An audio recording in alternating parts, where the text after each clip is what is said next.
Yeah, give me one second. Yes, sir. Natalie, I see him.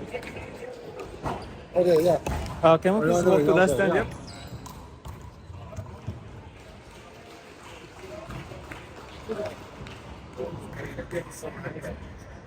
Right. Hi, please tell us your name and what do you do? Okay, Connor McDonald's my name, and I'm the president of GA Handball, and it's actually a volunteer role.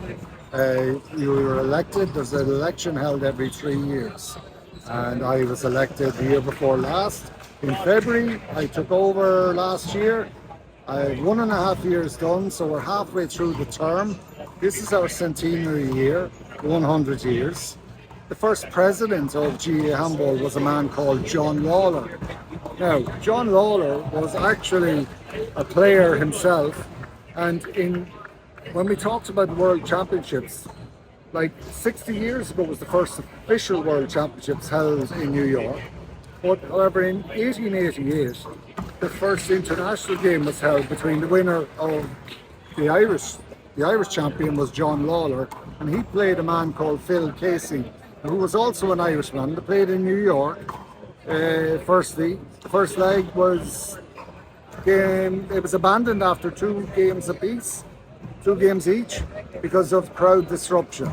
The second match was held in Cork in Ireland, and it was won by Phil Casey. But John Lawler became the first president of the Irish Handball Council 100 years ago this year. So that's pretty important, and because it's our centenary year, we like to remind ourselves of the past. But like you asked me earlier, what about the future? Well, you're seeing the future here in Ireland. You saw all the number of young people, from 5, 6, 7 years of age right up to, we have the elderly people here like myself and others. But these young people, that's the future of sport. And it's so simple to build one wall in any hall or play handball against any wall anywhere in the world. And with that, you can put it into schools, you can put it into just a local community. Like I read recently and saw pictures about it being played in Darwin at a school in the Northern Territory of Australia. I mean, you think like the resources are not plentiful in some areas, and that's why it makes any ball, any wall. That's the message, and that is the ethos that has carried handball from strength to strength over the last 150 years. How long you playing yourself? I took up age, I'm 62 now, so I'm playing since the age of 12. But I did have small games, ball against the wall from when I was 4 years of age. But real handball started when I was 12 years of age in second level school. What's your favorite shot? Do you have any My specific? favorite shot, I play the traditional game is 60 by 30 or softball as it's now called in this country. It's played 60 feet long. My favorite shot is an underhand kill from the back of the 60-foot long court off the sidewall.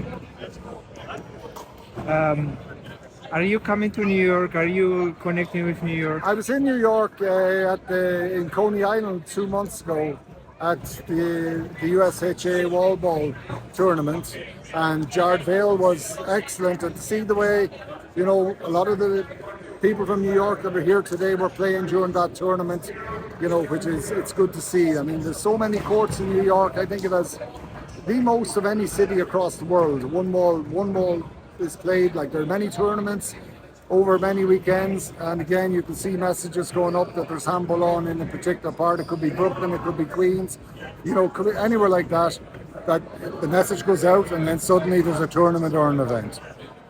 When do we have another event like this?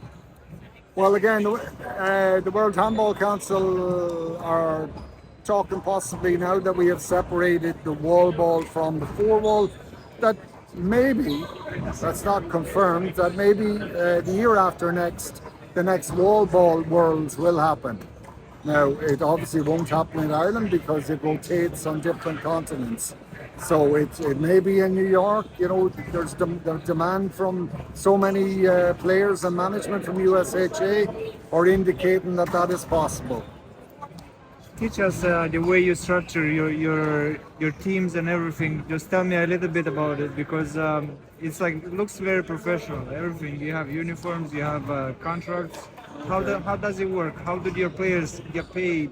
Where is it coming from? How is it Okay, work? well, firstly, we're all like myself. The players, it's all voluntary.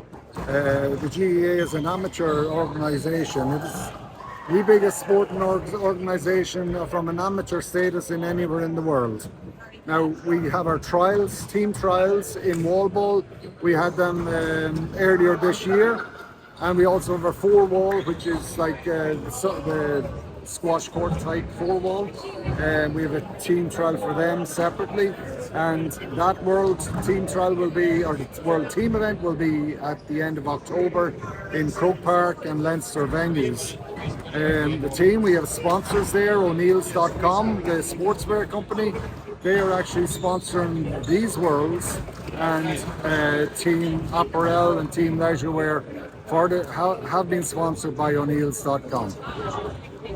That's wonderful, man. I know you are super busy and everybody wants to talk to you. I don't want to take too much of your time, but I want to thank you. Thank you so much. I want to come back next year, maybe. No problem, anytime. It was beautiful. Thank you so take much. care. Thank you, sir. Right, okay. I'll take